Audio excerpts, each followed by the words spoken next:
गुरु वंदना करें।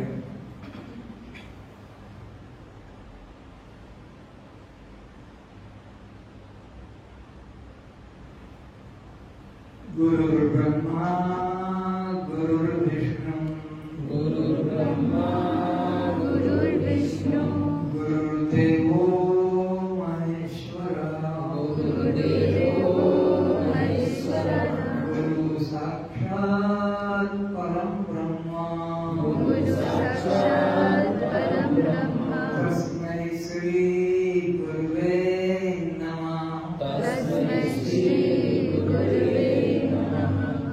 अज्ञानतिमिरान्धस्य अज्ञानतिमिरान्धस्य ज्ञानाञ्जनशलाकया ज्ञानाञ्जनशलाकया चक्षुरुन्मिलितं येन चक्षुरुन्मिलितं येन तस्मै श्री गुरुवे नमः। तस्मै श्री गुरुवे नमः। अखण्डमण्डलाकारं व्याप्तं अखण्डमण्डलाकारं व्याप्तं येन सचराचरं येन सचराचरं तत्पदं दर्शितं येन तत्पदं दर्शितं येन तस्मै श्री गुरुवे नमः।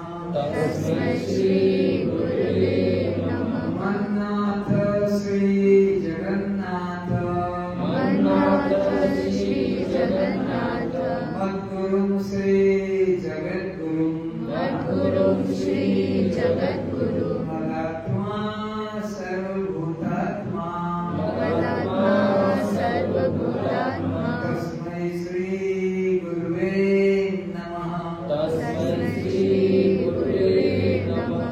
अखण्डमण्डलाकारं व्याप्तं अखण्डमण्डलाकारं व्याप्तं येन सचराचरं येन सचराचरं तत्पदं दर्शितं येन तत्पदं दर्शितं येन तस्मै श्री गुरुवे नमः। तस्मै श्री गुरुवे नमः। मन्नाथ श्री जगन्नाथ मन्नाथ श्री जगन्नाथ मद्गुरुं श्री जगद्गुरुं मद्गुरुं श्री जगद्गुरु मदात्मा सर्वभूतात्मा मदात्मा सर्वभूतात्मा तस्मै श्री गुरुवे नमः। तस्मै श्री गुरुवे नमः। असतो मा सद्गमय असतो मा सद्गमय तमसो मा ज्योतिर्गमय तमसो मा ज्योतिर्गमय मृत्युर्मामृतं गमय। मृत्युर्मामृतं गमय। ओम शांति शांति शांति। ओम शांति शांति शांति। कस्त्वं साक्षी आत्मा हम। जड़ कौन है? शरीर है, जगत है। चेतन कौन है? मैं स्वयं आत्मा। दृश्य कौन है? समस्त जड़ जगत दृश्य। दृष्टा कौन है? मैं चेतन आत्मा। शव कौन है? नाम रूप सब शव है। शिव कौन है? नाम रूप का जो अभिमानी है, प्रकाशक है, चेतन आत्मा।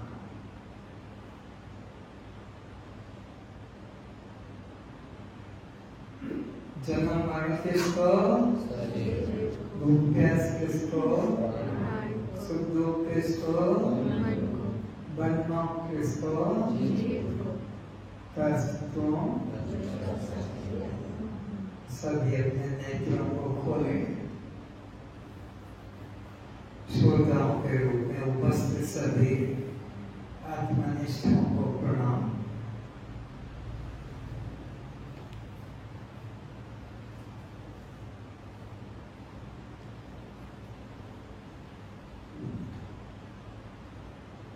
विचार का विषय चल रहा है कि मैं कौन।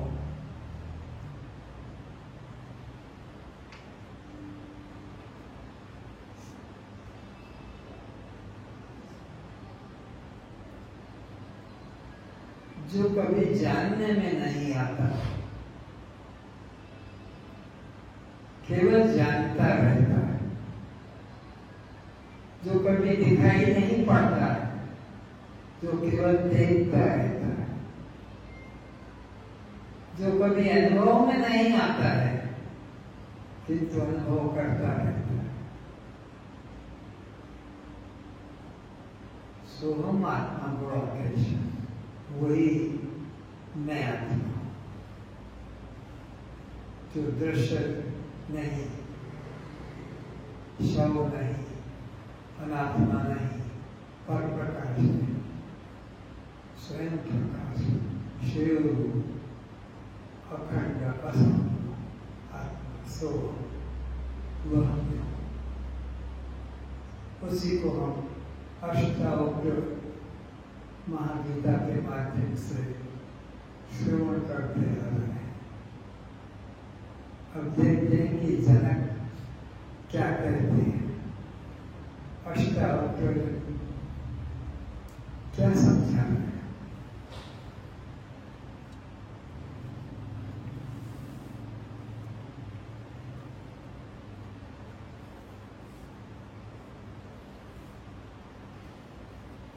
मैं आश्चर्यचकित होकर स्वयं को नमस्कार करता हूँ, क्यों नमस्कार करने योग्य, श्रद्धा करने योग्य, प्रशंसा करने योग्य है तो केवल मैं के अतिरिक्त किसकी प्रशंसा करोगे, किसको धन्यवाद दोगे, किसको नमस्कार करोगे।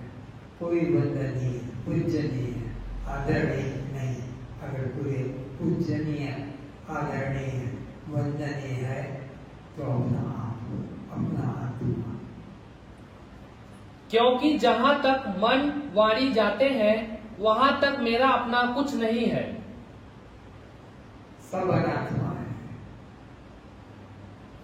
जहाँ पर भी मन जाता है, वाणी जिसका वर्णन करती है, बुद्धि जिसका निश्चय करती है, चित्त जिसका चिंतन करता है, अहंकार जिसका अभिमान करता है, वहां तक सब अनात्मा, वहां तक मैं नहीं, वो मेरा नहीं। फिर सब कुछ मेरा है, मेरे अलावा कुछ नहीं है। फिर से मन वाणी जाते हैं वहां तक मेरा अपना कुछ नहीं है। फिर सब कुछ मेरा है, मेरे अलावा कुछ नहीं है। दोनों दृष्टि बता रहे हैं। जहां तक मन बुद्धि जाते हैं वो सब अनात्मा, दृश्य जगत है। मन बुद्धि वहां नहीं पहुंच पाते हैं, और जहां पहुंच पाते हैं वहां भी मैं हूं, मेरे अतिरिक्त कोई अन्य तत्व नहीं तो द्वैत का प्रतिपादन हो जाएगा। मेरे अलावा भी अगर कुछ मान लिया जाए तो द्वैत की सिद्धि हो रही है, जबकि वेदांत ज्ञान तो अद्वैत की सिद्धि कर रहा है, अद्वैत का प्रतिपादन कर रहा है। तो मेरे अतिरिक्त यहाँ भी मन बुद्धि जाता है, मेरे अलावा कुछ भी नहीं। दो दृष्टि है, एक कार्य रूप, दूसरी कारण रूप। दृष्टि दो रूप में है। एक को कारण की दृष्टि से देखा जाए और एक कार्य की दृष्टि से देखा जाए।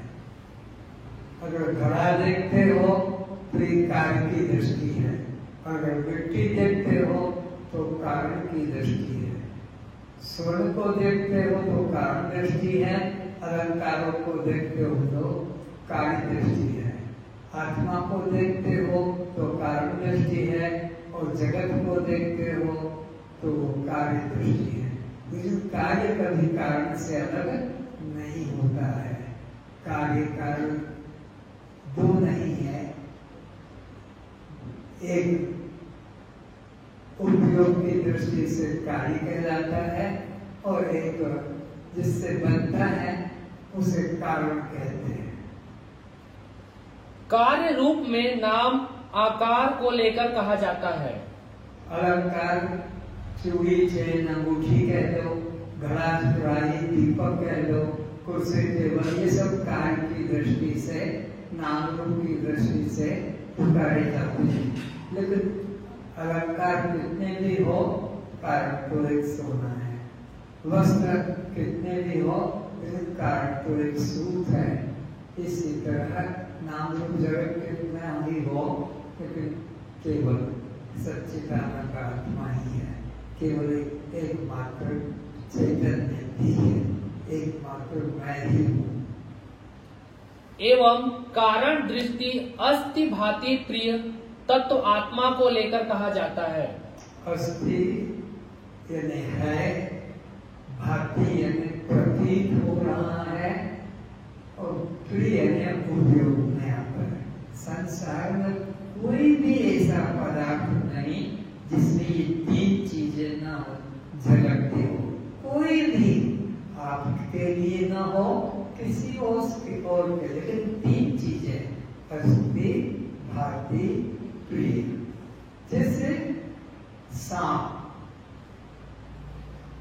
सभ्यों को प्रिय लगता है, जो दिखाते हैं, घर घर जाकर नचाते हैं, पैसा कमाते हैं, वो पाल के रखते हैं।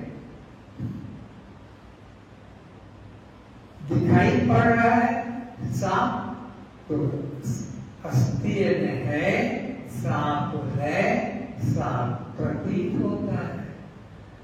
और प्रिय सर्पणी को, उसकी पत्नी को सपेरा जो खेल दिखाता, तो तीन तत्व सार संसार में अस्ति भाति प्रिय।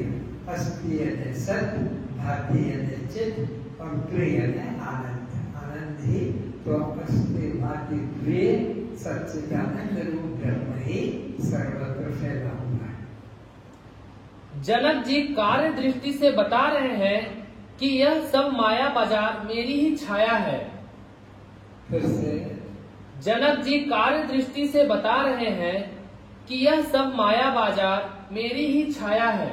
जिसको जगत कहते हो, जिसको कार्य कहते हो, तो मेरा ही रूप है, क्योंकि कोई भी कार्य कारण से अलग सत्तावान नहीं होता है। नहीं नाम रूप जगत के रूप में सर्वत्र दृष्टिगोचर हो रहा हूँ। इसलिए मुझसे अलग कुछ भी पृथक नहीं है।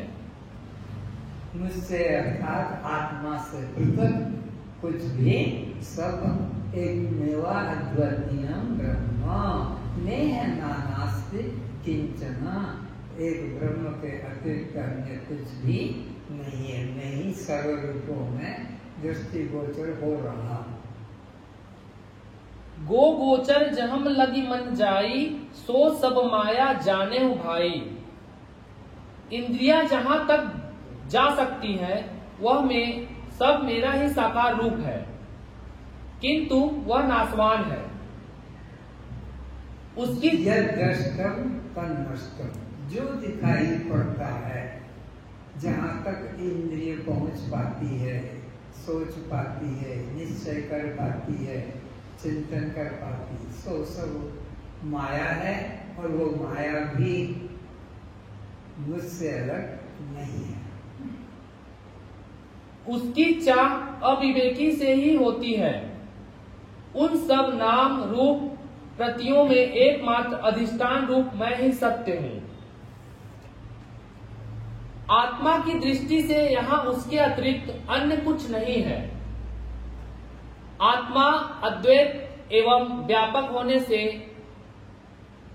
नेह नानास्ति किंचन, यहाँ सब भिन्नता नहीं, तो अपना मेरा संबंध किससे किया जावे।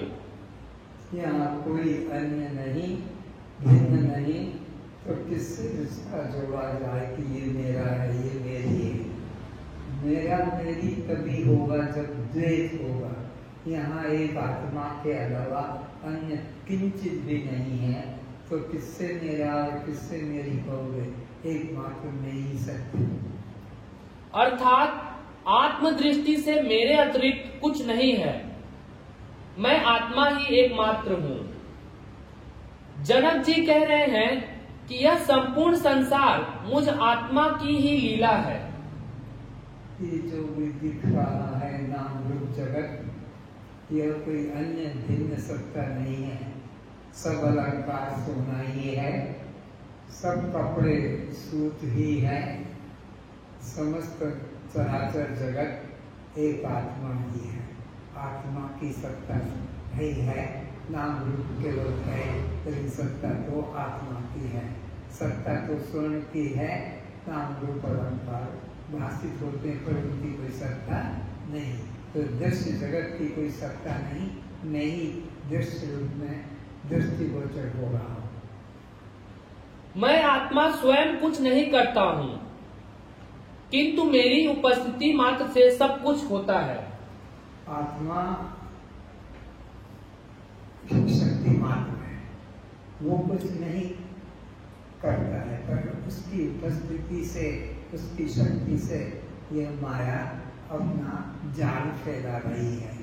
माया की स्वतंत्र शक्ति नहीं है, मेरी शक्ति पाकर ही ये माया जो है संसार की रचना करती है, कर्म करती है, फल भोगती है। न मैं करता हूँ, न फल भोगता हूँ, मैं केवल शक्ति मात्र, दृष्टा मात्र, साक्षी मात्र। जैसे सूर्य कुछ नहीं करता है, किंतु सृष्टि के जीव उसका प्रकाश पाकर अपने अपने कार्य में लग जाते हैं। सूर्य किसी को नहीं कहता है कि बिस्तर से उठो, खेत पे जाओ या नदी पे नहाने जाओ, कि घर का झाड़ू पोछा करो।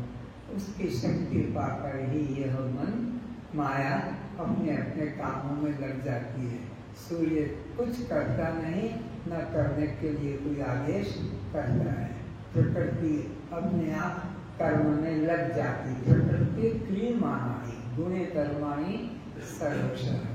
लेकिन जीवात्मा उसमें अहंकार करता है कि मैं कर रहा हूँ, मैं जा रहा हूँ, मैं दे रहा हूँ, मैं ले रहा हूँ।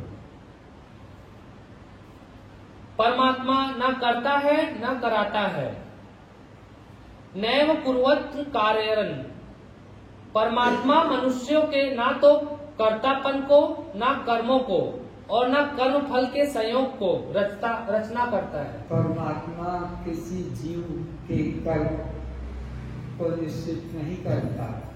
परमात्मा किसी जीव के कर्मों का फल का भी निश्चित नहीं करता है। परमात्मा तो एक शक्ति मात्र है, उदासीन देखता रहता है कि जीव ने ये कर्म का संकल्प किया, ये कर्म किया और इस कर्म का ये जीव फल भोगता है।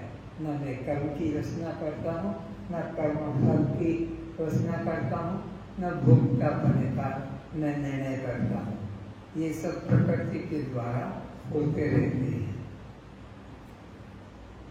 वह तो प्रकृति स्वभाव से अपने आप ही हो रहा है। प्रकृति के द्वारा अपने आप स्वभाव से हो रहा है। कर्म प्रधान विश्व करी राखा, जो जस करहि सो तस फल चाखा। जो जीव जिस प्रकार का कर्म करता है, उस जीव को उस कर्म के अनुसार उसका फल भोगना पड़ता है। मैं न कर्म की रचना करता हूँ, न फल की, न भोक्तापन की। मैं तो केवल दृष्टा साथी देखता रहता हूँ। कौन काहु सुख दुख दाता, निज कृत कर्म भोग सब भ्राता। कोई किसी को न सुख देता है, न कोई किसी को दुख देता है। जिसने जो बोया है अपने खेत में, वही तो फसल खाता है। किसी ने मिर्च बोया, किसी ने गन्ना आखू बोया, किसी ने आम, किसी ने केला, किसी ने नीम। जो जो बोता है वही काट पाता है। तो शुभ कर्म करने वाले और दुख कर्म करने वाले अपने कर्म का फल भोगते हैं सुख दुख में। अच्छे कर्म करने वाला सुख भोगता है और राग द्वेष करने वाला दुख भोगता है। आत्मा द्वैत वह अद्वैत स्वरूप है और द्वैत अद्वैत से पृथक भी है। कैसे आत्मा आत्मा द्वैत व अद्वैत स्वरूप है। आत्मा में ये भेद नहीं, वो मुक्त है द्वैत और अद्वैत से। और द्वैत अद्वैत से पृथक भी है।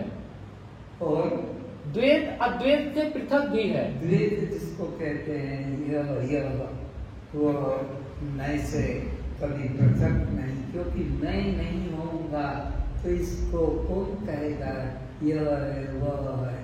तो इदम को प्रकाशित करने वाला अहम मैं आत्मा हूँ, अहम मैं आत्मा सत्य हूँ।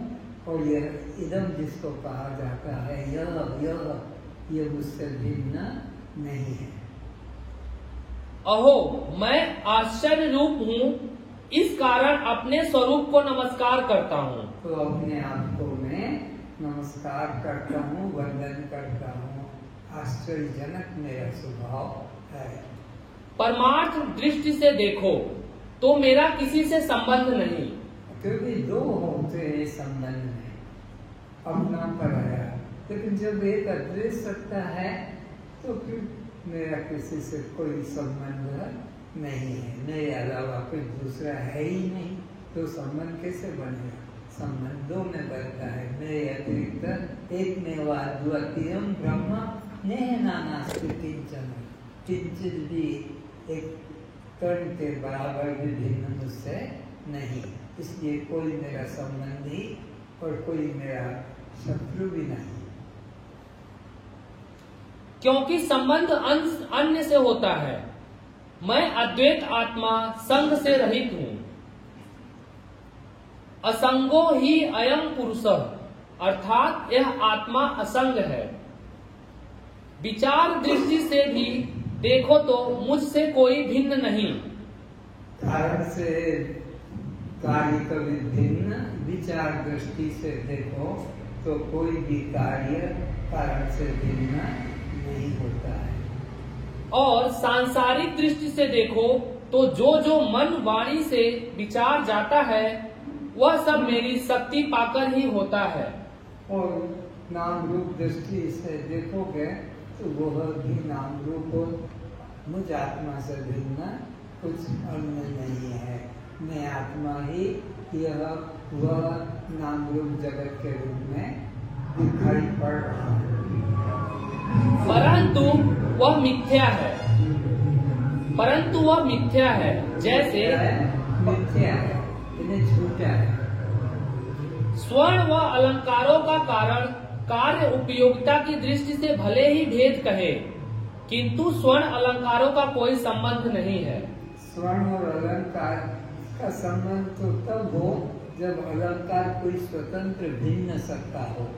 लेकिन एक ही सूत, साड़ी, चादर की पैंट शर्ट के रूप में हो रहा है तो संबंध तो तब कहा जाए कि ये सूत अलग है और वस्तु बनी है वो अलग है। लेकिन एक ब्रह्म के अलावा यहाँ कुछ अन्य नहीं, इसलिए यहाँ कोई संबंध भी नहीं कहा जा सकता है। जगत और जगदीश ये दो तत्व नहीं है। जगत और जगदीश एक ही तत्व है। जगदीश ही जगत रूप में हुआ है और यह जगत जगदीश से अन्य भिन्न नहीं।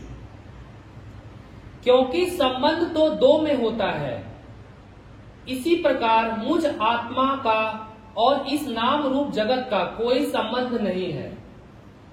नाम रूप जगत है ही नहीं, एक मात्र ब्रह्म ही सत्य है। और है भी क्योंकि मेरी सत्ता के बिना पत्ता भी नहीं हिलता। और जिसको कहते हो है तो मेरी सत्ता के बिना उसकी कोई स्वतंत्र सत्ता भी नहीं है। जो भी नाम रूप दिखाई पड़ता है वो मेरा ही रूप है। इस दृष्टि से संबंध भी है। मैं ही संपूर्ण यज्ञों का भोक्ता और स्वामी अर्थात कर्ता हूँ, किंतु यह बात अज्ञानी मनुष्य नहीं जानते हैं। अज्ञानी मनुष्य तो अपने को कर्ता और अपने को भोक्ता जानता है और उसी की वजह से वो 84 में भटकता है। लेकिन मेरे अलावा ना कोई करता है, ना कोई दृष्टि नजर आता है। और अपने को कर्ता मानकर बंधन को प्राप्त होते हैं। कौन? अज्ञानी अपने को कर्ता मानता है। ये कर्म मैंने अच्छा किया, ये कर्म मैंने बुरा किया, ये कर्म मेरे द्वारा हो रहा है, मैं इस कर्म को करूँगा, मेरे अलावा इसका कोई कर्ता नहीं, ऐसा अभिमान करता है और इसी अभिमान से वो बंधन को प्राप्त होता है। कर्ता हमिति मन्यते। जनक जी सोचते हैं कि मुझ आत्मा से भिन्न कुछ नहीं है, क्योंकि यह सब आत्मा से ही व्यक्त हुआ। जैसे स्वप्न दृष्टा से स्वप्न नगर व्यक्त होता है, इसलिए वह संपूर्ण स्वप्न संसार स्वप्न दृष्टा ही बना हुआ है। इसी प्रकार आत्मा से व्यक्त सभी दृश्य संसार आत्मा ही हुआ। आत्मा से जो व्यक्त हो रहा है वो आत्मा से भिन्न नहीं है। आत्मा ही सब रूपों में दृष्टिगोचर हो रहा है। एकोहम बहुश्याम। आत्मा उसमें रहता है किंतु किसी में लिप्त नहीं होता। आत्मा असंग रहता है लेकिन उसमें लिप्त नहीं होता है। जिससे अलगता है, सोना है तो सोना किसी में लिप्त, क्योंकि दो हो तब तो माना जाए, यहाँ एक आत्मा के अलावा कुछ दूसरा नहीं है, इसलिए किसी में आत्मा लिप्त भी नहीं होता। समस्त भोग मन वाणी द्वारा भोगे जाते हैं। आत्मा तो त्रिपुटी का साक्षी है। आत्मा तो त्रिपुटी का साक्षी है। त्रिपुटी का है तीन का साक्षी है। तीन के द्वारा ही जीव के सब कर्म होते हैं। अध्यात्म, अधिदेव, अधिभूत, ये तीन है। इंद्रिय, देवता और विषय। इन तीन के अंदर एक भी कम हो जाए, अध्यात्म इंद्रिय है और देवता भी है और विषय नहीं है तो क्या बताएगा? विषय भी है, देवता भी है, इंद्रिय ना हो तो कौन बताएगा? इंद्रिय भी है, विषय भी है और देवता ना हो तो कौन कहेगा? तो तीनों के द्वारा ये सृष्टि की रचना होती। 14 त्रिपुटियां, इसलिए कहा है 5 कर्मेंद्रिय, 5 ज्ञानेंद्रिय और मन, बुद्धि, चित्त, अहंकार। ये 14 त्रिपुटी, कोई 17 भी कहते हैं। मन बुद्धि को ले लेते हैं, चित्त अहंकार को उसी के अंतर्गत जोड़ देते हैं। कोई नहीं जोड़ते हैं तो 19 जोड़ दिया तो 17।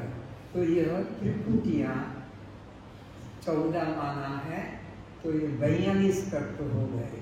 14 इंद्रिय, 14 देवता, 28 और फिर 14 विषय, तो हो गए 42।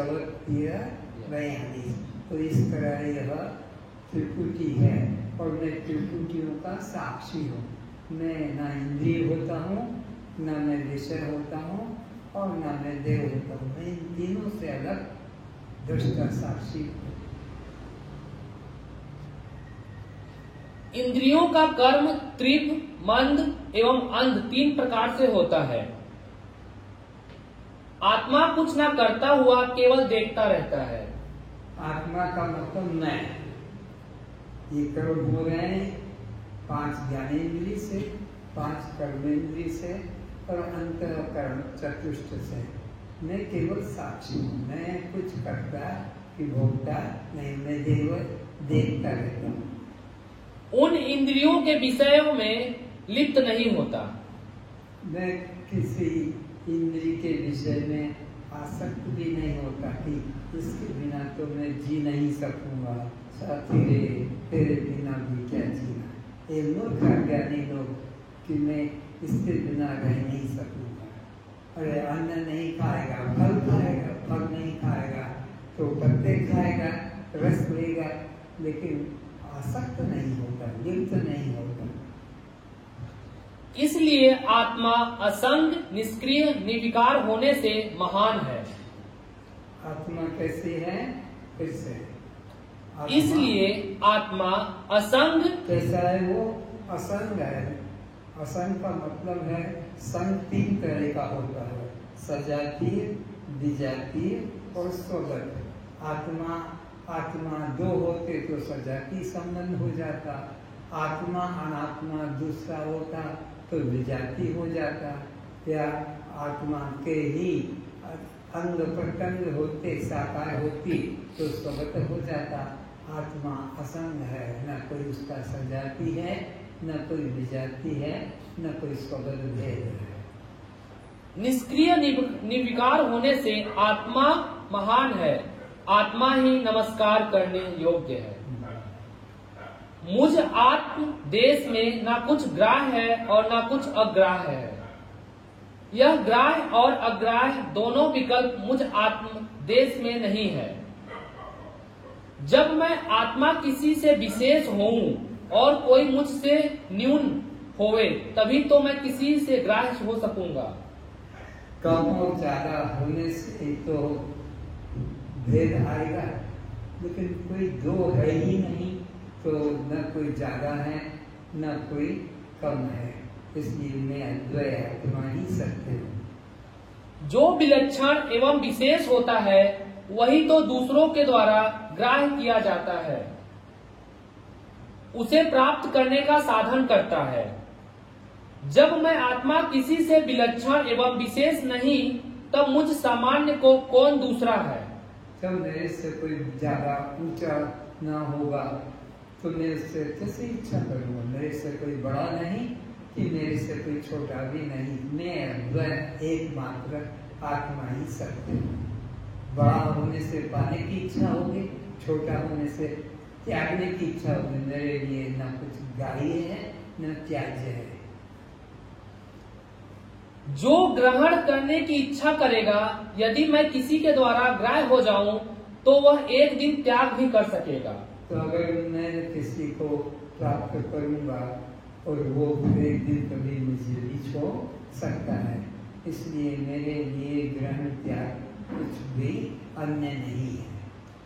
तब मैं श्रेष्ठ है न कोई निकृष्ट है।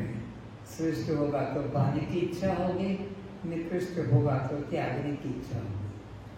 तब मैं सर्वव्यापक अपरिच्छिन्न नहीं रह जाऊंगा। तो फिर मैं सर्वव्यापक कैसे कहलाऊंगा अगर त्याग और ग्रहण के द्वंद में फंस गया?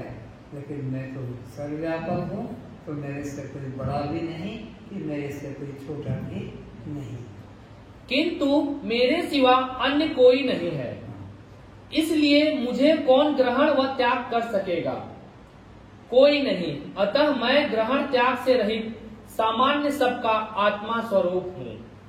आकाश की तरह सामान्य सत्ता मात्र है, न सूर्य की तरह विशेष, न चंद्रमा की तरह गौण। संसार को मिथ्या जान लेना ही संसार का त्याग एवं मुक्ति है। इसी को संन्यास या सहज समाधि कहते हैं। फिर से संसार को मिथ्या जान लेना ही संसार का त्याग एवं मुक्ति है। अगर जान लिया कि ये जगत झूठा है, सपना, जगत सब सपना, तो सपने से कोई उड़ जाएगा तो फिर वो सपना सत्य नहीं रहता है। सपना कभी तक सत्य है जब तक कि हम सपने में हैं। सपना कब झूठा हो जाता है? जब नींद खुल जाती है। फिर से संसार को मिथ्या जान लेना ही संसार का त्याग एवं मुक्ति है। बस जान लेना है, वो तो है ही, तो करना नहीं। तोड़ना के अलंकार को तोड़ोगे तब सोना बनेगा, कि फर्नीचर को तोड़ोगे तब वो लकड़ी बनेगा। वो तो लकड़ी है, वो तो सोना है। तो ऐसे ही यह संसार नाम रूप झूठा है, इसमें तुम्हें कुछ करना नहीं है। इसी को संन्यास या सहज समाधि कहते हैं। तो यही समाधि है। यही संन्यास है। जगत सब सपना, ये संसार झूठा सपना मात्र है, ऐसा निश्चय कर लिया। और कुछ तोड़ नहीं करना है कि दीवारें तोड़ोगे तब वो आकाश बनेगा। वो आकाश पहले से ही है, दीवार को तोड़ने की, छत को तोड़ने की जरूरत नहीं। तो ऐसा यहाँ पर एक ब्रह्म के अलावा दूसरा कुछ भी नहीं, ये निश्चय करना ही सहज समाधि है। घर छोड़ना संन्यास नहीं है।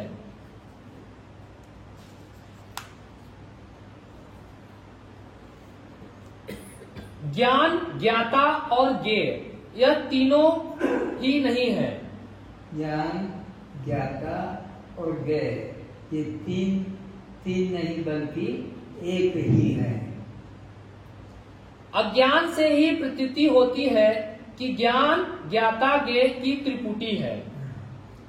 जिस ज्ञान के कारण त्रिपुटी प्रतीत होती है कि ज्ञान, ज्ञाता, ज्ञेय ये तीन है, पर वस्तुतः सत्य एक ही है। जिससे यह त्रिपुटी भाषित हो रही है वह मैं निर्दोष हूँ। त्रिपुटी किससे भाषित हो रही है? मुझ चैतन्य के वजह से। तो मैं वजह से त्रिपुटी, मैंने कोई क्रिया, इसलिए मैं निष्क्रिय हूँ, निर्दोष हूँ।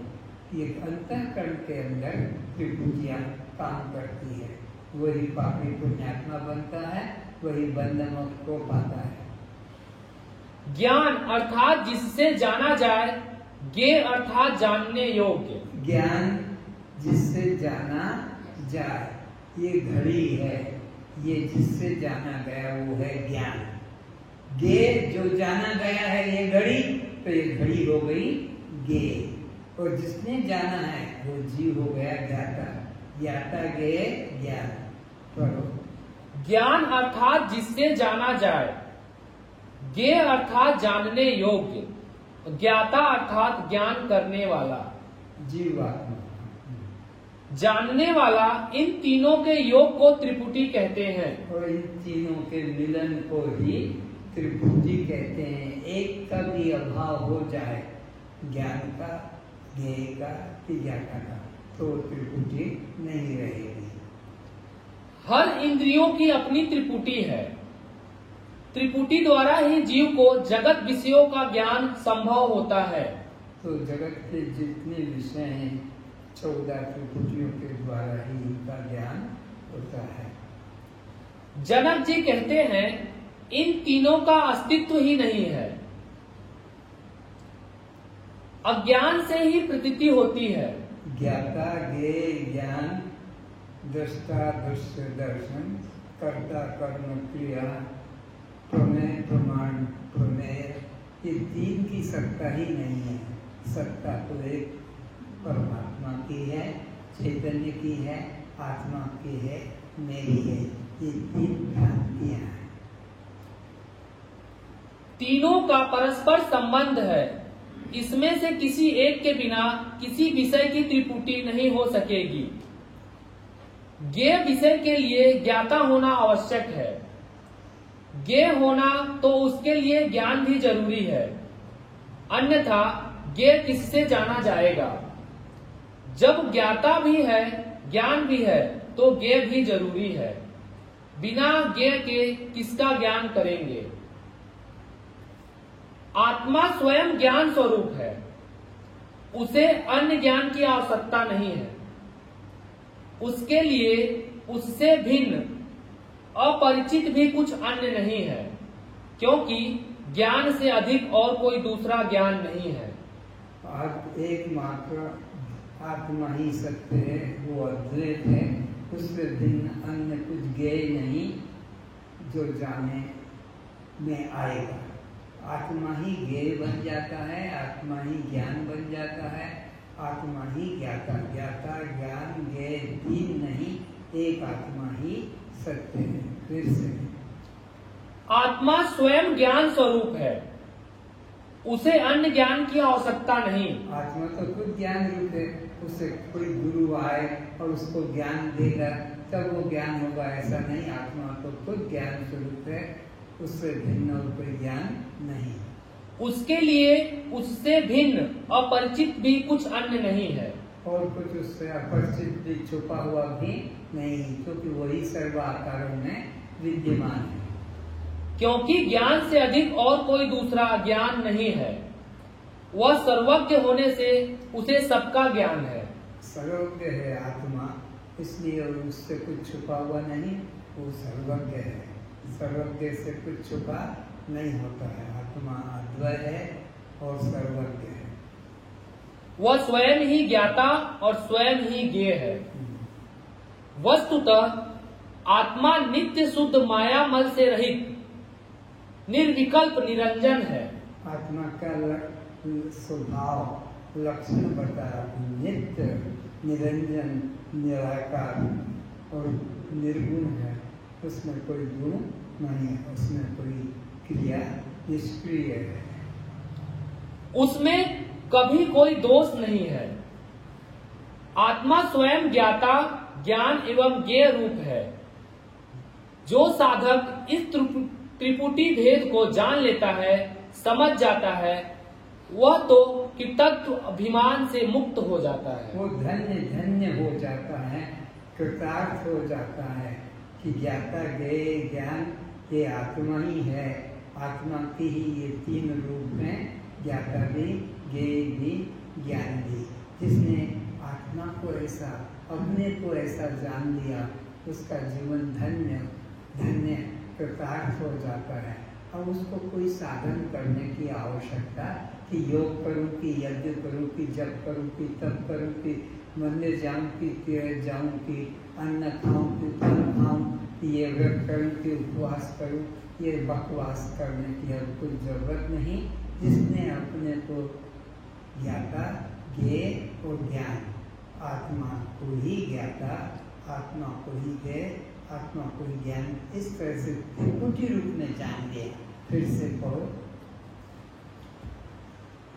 आत्मा स्वयं ज्ञाता ज्ञान एवं ज्ञेय रूप है। तीनों वही है, द्वेष है ही नहीं, अद्वैत ही सत्य है। जो साधक इस त्रिपुटी भेद को जान लेता है, समझ जाता है। तुम जितने साधक हो और तुमने से ये बोध जब गया कि मैं ही ज्ञाता, मैं ही ज्ञेय और मैं ही ज्ञान आत्मा हूँ, मेरे अलावा कोई ज्ञाता, मेरे अलावा कोई ज्ञेय, मेरे अलावा कोई ज्ञान नहीं, वो जीवन धन्य हो जाता है।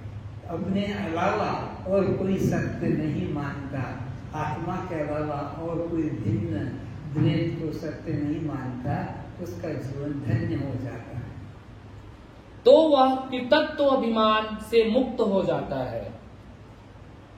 अब उसकी दृष्टि में सब कुछ आत्मा ही है, जो माया और माया के कार्य देह संघात के अहंकार से मुक्त है।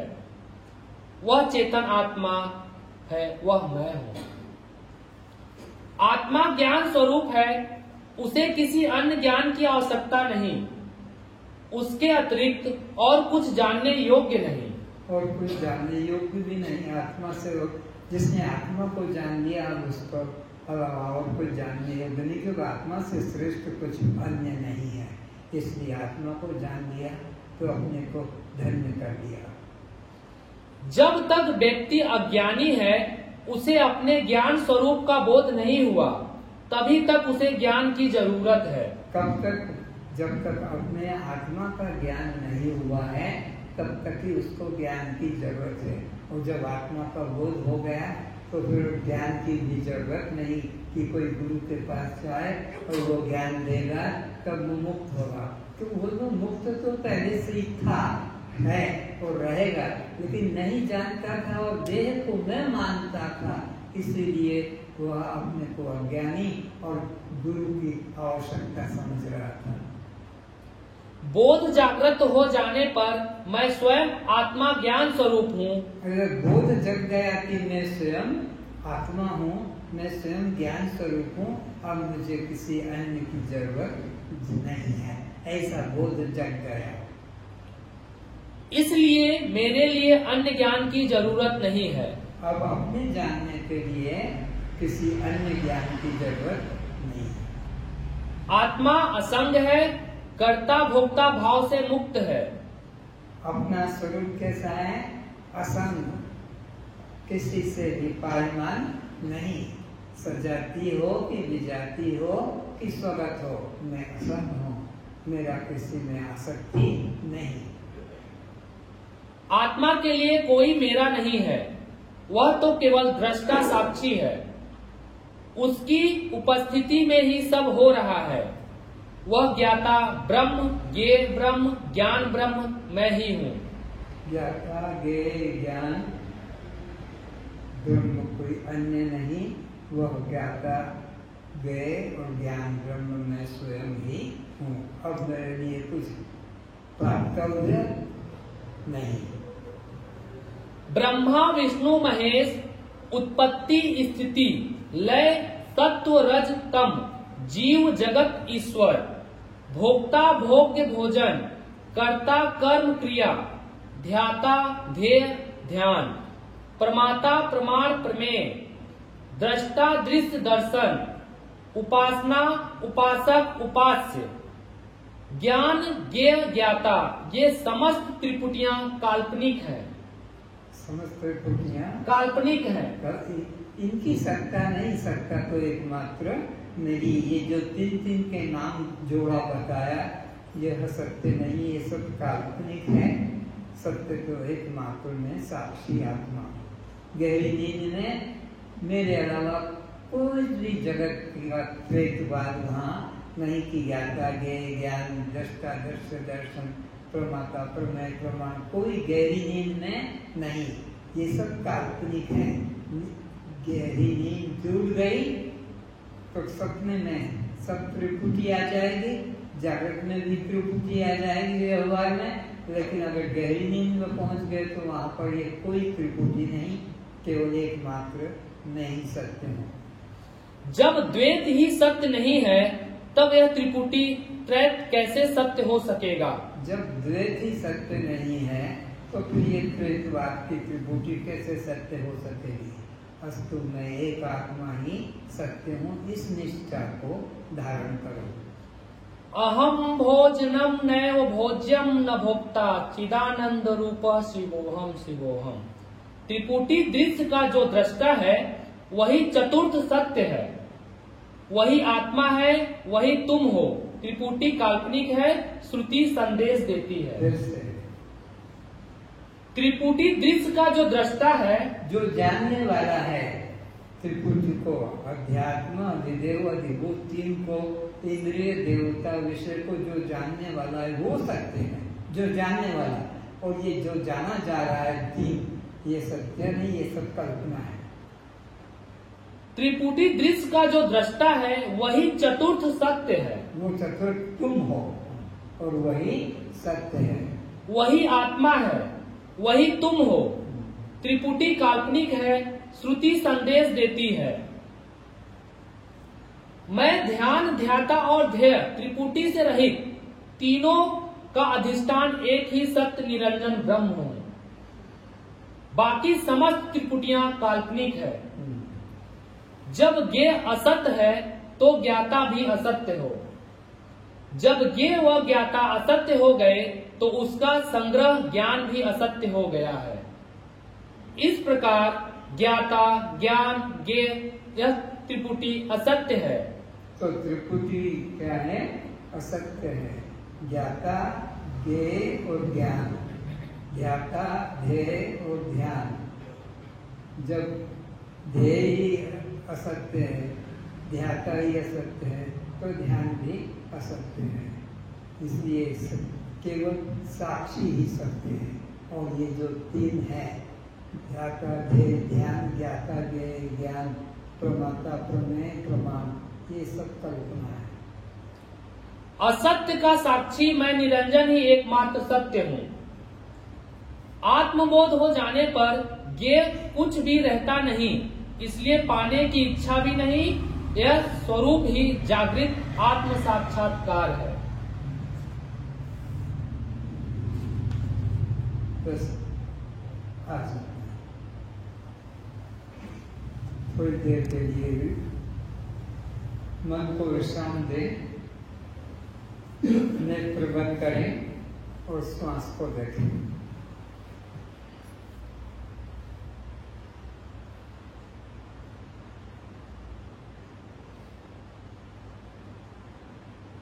जानने वाले को जानने वाले को जान।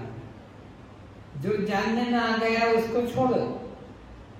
देखने वाले को देख। जो दिखाई पड़ गया छोड़ो। जो अनुभव में आ गया छोड़ो। ये सब दृश्य, ये सब अनात्मा, ये सब जड़ है। जो अनुभव में आता है, जो जानने में आता है और जो देखने में आता है, ये सब दृश्य अनात्मा।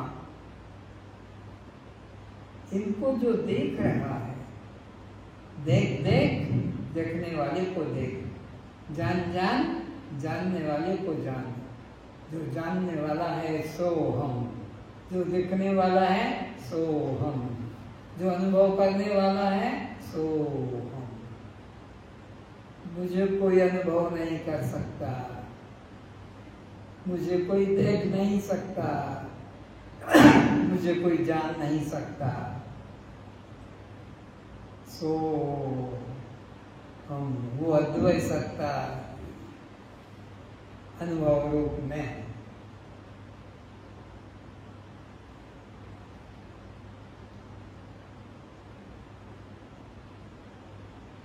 जिससे सिनेमा चलता रहता है, सिनेमा का देखने वाला दृष्टा अपनी कुर्सी पर अचल रहता है।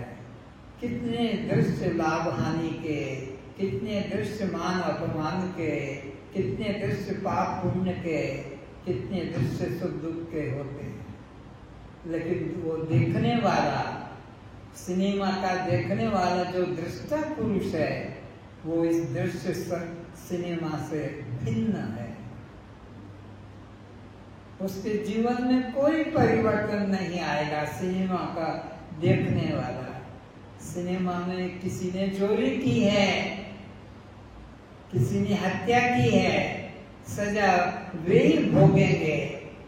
सिनेमा का देखने वाला जो दृष्टा है वो असंग है, वो असंग है, वो निर्विकार है, वो निर्वैर है, वो निर्दोष है। सो हम वो में जगत को सपना जगत कहो कि सिनेमा कहो, जगत सब सिनेमा। सिनेमा में जो भी घटना घट रही है वो सिनेमा के दृष्टा को प्रभावित नहीं करती।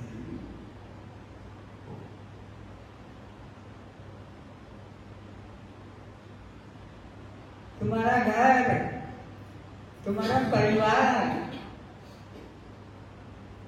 तुम्हारा कर्म सब सपना है, सब सपना।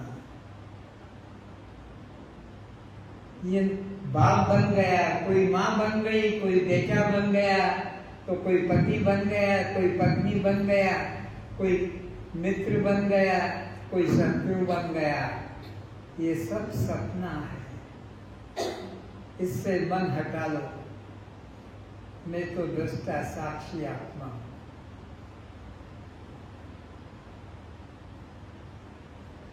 मन को मोड़ो और आत्मा में जोड़ो। सो हम आत्मा। नाम देहो, मैं देह नहीं। सो हम आत्मा, मैं आत्मा हूं।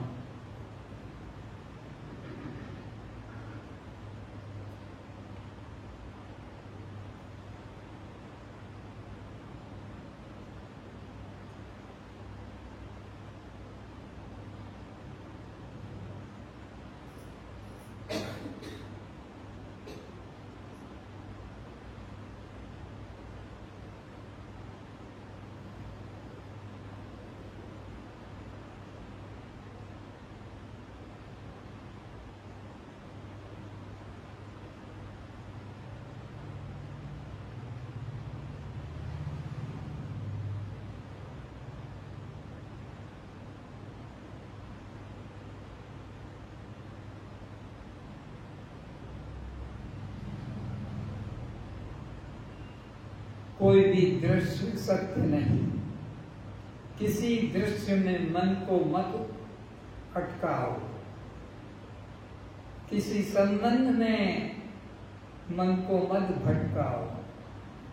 ये सब सपना, जगत सब सपना, परिवार सब सपना।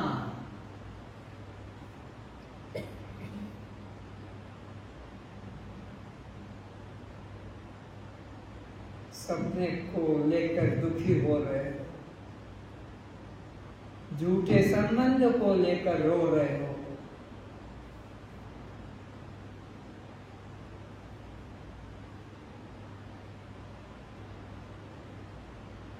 कोई मेरा नहीं है, मैं किसी का नहीं। झूठे रिश्ते हैं, पिता माता के, पति पत्नी के, झूठे रिश्ते हैं। जीते जी भी बदल जाते हैं, एक दूसरे को छोड़ देते हैं, मर भी जाते हैं। सब झूठे रिश्ते को तुम सच मानकर रो रहे हो। थोड़ा सा तुमसे प्रतिकूल हो जाए तो दुश्मनी हो जाती है, थोड़ा सा तुमसे प्रतिकूल व्यवहार कर ले तो एक दूसरे की जान के ग्राहक हो जाते हैं, जान ले लेते हैं, छुरी भोंक देते हैं, गला दबा देते हैं, जहर पिला देते हैं, जो दिखने में कि मैं तेरे बिना नहीं रह सकता, तेरे बिना मैं नहीं जी सकती, जिसे कल तक, सुबह तक, दोपहर तक, संध्या तक कह रहे थे, रात्रि को गला फोड़ देते।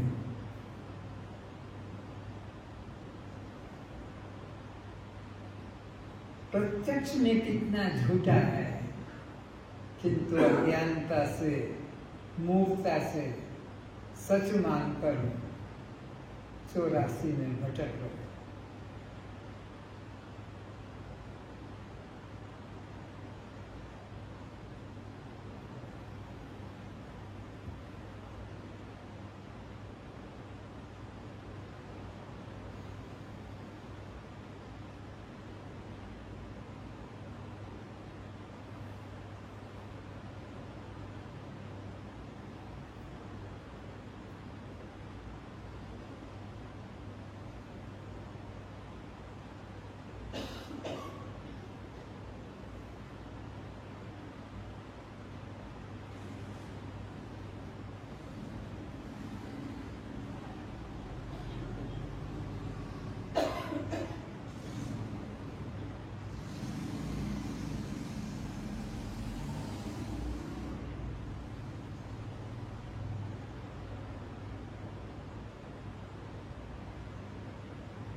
आप एक जगमाही साधो, आप एक जगमाही साधो। भजन।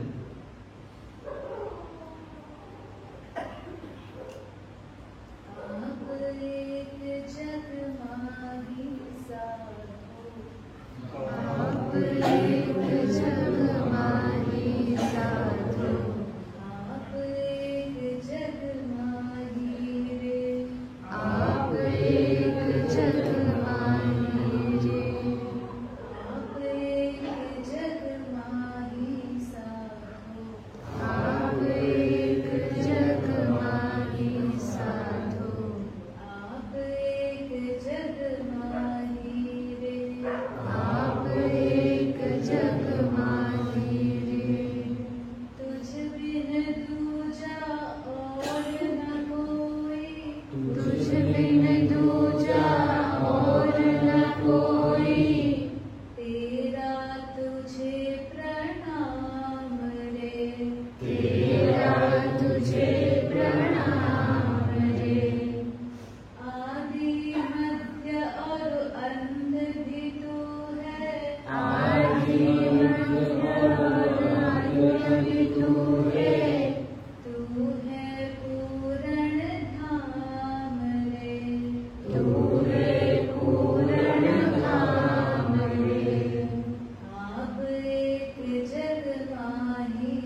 का छेद नहीं है, तू है अखंड अपारा रे, तू है अखंड अपारा रे।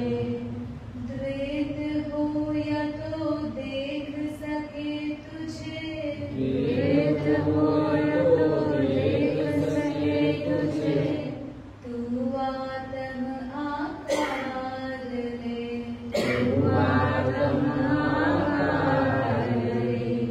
आप एक जग माही साधो, आप एक जग माही साधो, आप एक जग माही रे, आप एक जग माही रे।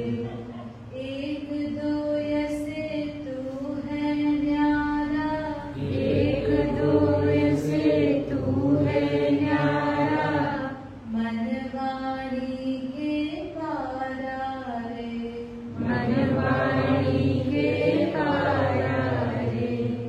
कहे निरंजन कहत बने नहीं, कहे निरंजन कहत बने नहीं, अद्भुत अगम अपारा रे, अद्भुत अगम अपारा रे। आप एक जग माही साधो, आप एक जग माही साधो, आप एक जग माही रे, आप एक जग माही रे। कस्त्वं कस्त्वं, ये आप ही जग में एक सत्य, आज नहीं। ओम शांति।